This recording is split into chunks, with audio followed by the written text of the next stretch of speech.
Nanola nervously whispered to Roland, "Please be gentle, I don't want it to be painful." Roland Grindin replied, "Don't worry, it'll be over very quickly." Meanwhile, poor Carter was struggling to hold on to a screaming chicken that was flapping its wings like crazy. As Roland began to make his move, Nanoa clenched her teeth, preparing for the worst. But just as she was about to scream, the chicken let out a blood-curdling screech with its feather flying everywhere. Nanola stretched out her tiny arms toward the injured chicken, using her special powers to heal it. Within seconds, the chicken went from looking like a sad sack of feathers to being so energetic it seemed like it was on steroids. Hours had passed, and the poor chicken had been put through the ringer with various tests and procedures. Its little body was now cold and lifeless, cradled gently in Carter's warm arms. As Roland concluded that Nanoa's ability can recover damaged parts of the body, but her power cannot grow out a new limb. But a limp that has been reattached to the body can be healed completely. Nor can she bring the dead back to life. After the conclusion was reached, Roland ordered Carter to take the chicken back to the kitchen. Nanola stood off to the side, tears streaming down her face. She bit her lip, trying to hold back her emotions after witnessing so much today. Roland noticed that Nanola was still feeling a bit down after the earlier events, so he had an idea to cheer her up. He invited her to a delightful picnic. Nanoma's eyes lit up with excitement as she saw the table overflowing with delicious dishes full of various desserts. She was surrounded by good food, good company, and good vibes. As the sun began to dip below the horizon, Carter escorted Nanola out of the residence, was beaming with joy, and even waved goodbye to Roland, promising to see him again tomorrow. Anna, who was standing beside Roland, couldn't help but wonder why he didn't try to convince Nanoa to stay. After all, she was a fellow witch. Roland looked towards Nanoa as she walked away, a small smile playing on his lips. "Manawa still has her family," he said softly to Anna. "For now, they don't know about her powers." Anna looked down at her feet as she knew how difficult it was to keep one's witch abilities a secret from loved ones, but the moment they knew, they will always turn in the witch to the Holy Church. It's only a matter of time. Roland noticed that Anna seemed a little down, so he asked if she missed her father. Without hesitation, Anna declared that she didn't. Roland felt a pang of sadness at the thought, biting his lips, unsure of what to say next. Roland quickly changed the topic. "From now on, Nanola will be coming over often," he said. "Hopefully every day. I have the intention of training her powers." Roland stood tall and spoke with a determined tone. "I promise you, Anna, that as long as I'm here, all witches will be treated equally and live like normal people," he declared. "I know we can make this day come, and I won't rest until we do." Ever since Carl took over the project of building the wall, Roland found himself with more free time on his hands. He spent his afternoon sipping tea with Anna and Nanoa, watching as they practiced their magical abilities and honed their skills. At first, Roland felt a bit guilty about not being more involved in the wall project, but as he watched Carl and his team work tirelessly day after day, he realized that he could trust them to get the job done. Direv barged into Roland's office in a state of panic. "We've got a big problem, Your Highness.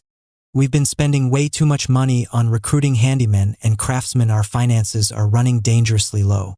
Roland leaned back in his chair, can't help but feel helpless, as he is also poor, scratching his head, desperately trying to find an idea. As Barev observed the fourth prince, he couldn't help but marvel at how much Roland had changed since their time at the Grey Castle.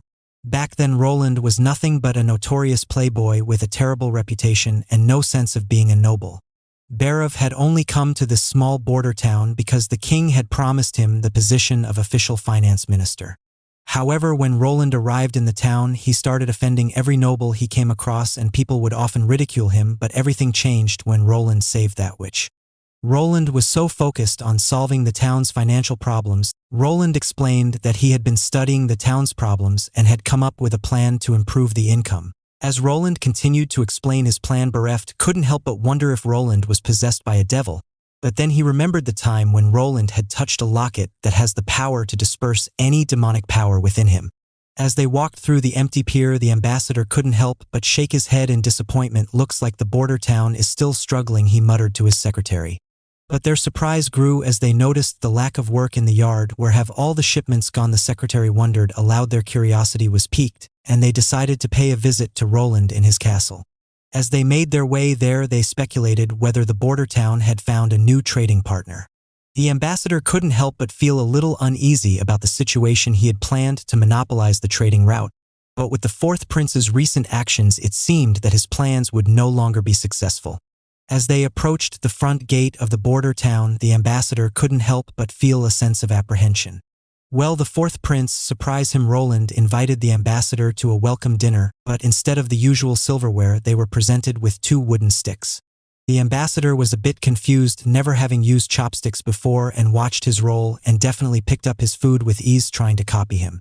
The ambassador focused heavily on trying to pick up a cherry tomato, but just as he was about to succeed, Roland suddenly asked him a question, causing the ambassador to jump and launch the tomato high up in the air.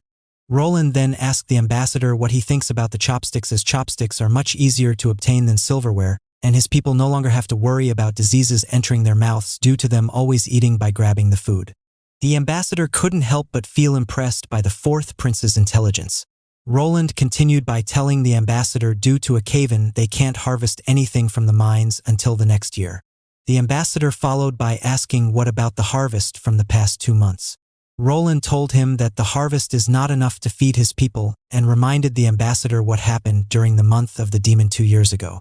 Roland leaned forward and looked directly at the ambassador, his eyes filled with conviction. We need to find a better solution. He declared, we can't keep relying on the same old methods that have failed us in the past. The ambassador neither agreed nor declined, but instead dished out a half-baked plan. He suggested that the noble families lend an extra month's worth of food and Roland's people could pay them back slowly next year. Roland was not having it. He shook his head in disappointment and exclaimed the Willow Town was willing to use their gold royals to purchase anything including Roland's ores while also selling food at market value. He gave the ambassador a once-over and said, I don't think you have any authority to make decisions for the noble families. The ambassador was at a loss for words, his mind racing with memories of his father. He had tried to convince his father that the fourth prince will not use ores for grains and bread and they shouldn't. Rip them off, but his father had just sneered and called the fourth prince a pig, saying he understands nothing. Roland had hit the nail on the head. The ambassador couldn't even convince his own father, let alone the other 5 families, but he wasn't going to let Roland walk away without a fight. He raised 3 fingers and offered a price even higher than what the Willow Town had offered. He pleaded with Roland, let me go back to Changa's stronghold and try to convince the other families I'll bring a new agreement back with me. The ambassador was still trying to convince Roland to stick with Changa's stronghold. The Willow Town is too far away, especially during the month of the demons. It's just too risky, and it's easy something dangerous to happen. The words slipped out of his mouth before he even realized it, as he accidentally threatened the fourth prince. Roland couldn't help but chuckle at the ambassador's continued attempts to convince him to work with Chengdu Stronghold or Willow Town. You know, I have no intention of becoming a refugee, he said, shaking his head. I'm not leaving Border Town. He then boldly proclaimed one day Border Town will be the new border for the kingdom. He even went as far as to invite the ambassador to come to see the massive wall they were building in the north slope. A wall, you say? He asked, still trying to wrap his head around the idea in his mind. He starts seeing why everyone is calling him a psycho and don't take him seriously. As Roland entered his residence, he was startled to find a shadowy figure sitting on his bed. The figure congratulated Roland on his negotiations with the ambassador, but Roland's senses were on high alert as he started running towards the exit. Suddenly, the girl in a cloak tossed a dagger between Roland and the door, blocking his escape. Despite her threatening gesture, the girl claimed she had come in peace to have a conversation. Roland cautiously asked for her identity. The girl stood up and said she doesn't have a name, but her sisters call her Nightingale. As she kneeled on the ground and vowed respect to Roland for protecting and taking care of the witches, Roland scratched his head, trying to make sense of the situation. When he noticed the badge on the Nightingale's cloak, it was unmistakably the emblem of a witch association. She shed her cloak and invited Roland to take a closer look as she revealed her true appearance. Roland was taken aback. She had stunning golden blonde hair, piercing purple eyes, and a spelled figure that could make any man weak in the knees. As Nightingale tapped the edge of the bed, inviting Roland to come closer, that Nightingale didn't seem to pose any immediate danger, he cautiously sat closer to her. Suddenly, Nightingale grabbed Roland's chin with her fingers and tilted his head towards her, admiring his confidence with a playful smirk on her face. Roland immediately jumped up and shouted a resounding no. He insisted that they were safe and happy in Border Town, and that he would do everything in his power to protect them. After all, there's no place safer than the Border Town. Nightingale insisted that she will bring them back to the Witch Association where they can find comrades. She shivered as she talked, but Roland immediately cut her off and revealed the real situation they are in. They have no fixed camp to stay as. They are constantly running away, hiding from other people despite their harsh living conditions. Nightingale continued to plead her case. Roland argued that they won't survive long like that, with no water, no food, no warm shelter, and the month of the demons also arriving. But something clicked in Roland's mind as he remembered that Bear have once told him that the purpose of the Witch Association is to gather all witches and look for the Holy Mountain. Roland questioned Nightingale on this matter, but Nightingale refused to answer. Roland's mind raced as he tried to come up with a solution. Suddenly a light bulb went off in his head, and he had a brilliant idea. He proposed to Nightingale that they invite all of the witches to Bordertown for the months of demons.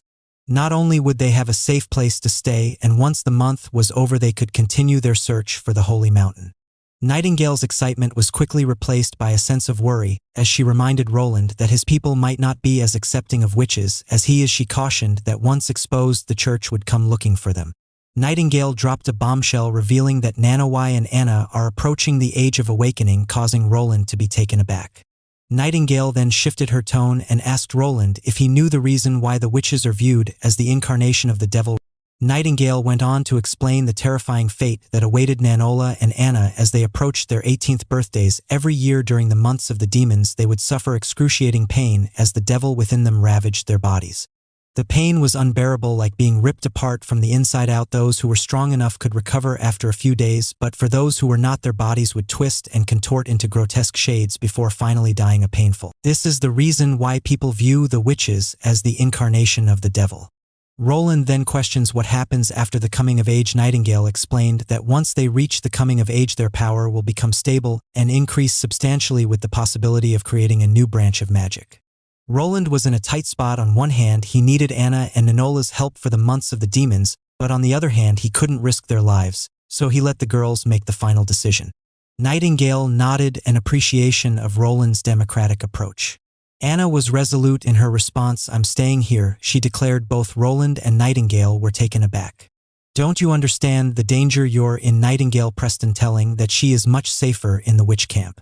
Anna turned her gaze towards Roland, a determined look in her eyes. She spoke from the bottom of her heart. All she wanted was to stay by Roland's side, no matter what. Determination in her eyes, promising that she will not be devoured by the devil and she will prevail over it. Nightingale let out a deep sigh. Seeing that she wasn't able to convince Anna, she decided to stay and hope to help out Anna if she ever needs help, but Roland was afraid that she will keep stalking him for the entire winter. She once again warned Anna of the danger within her and her own experience when she struggled at the edge of death countless times and seen her comrades die in front of her, and ensuring Anna that if she doesn't endure through it, she knows how to deal what happens after. As she retrieved her dagger from the wall, she vanished into the thin air. Roland was amazed by the Nightingale's power, almost as if she was a natural-born assassin.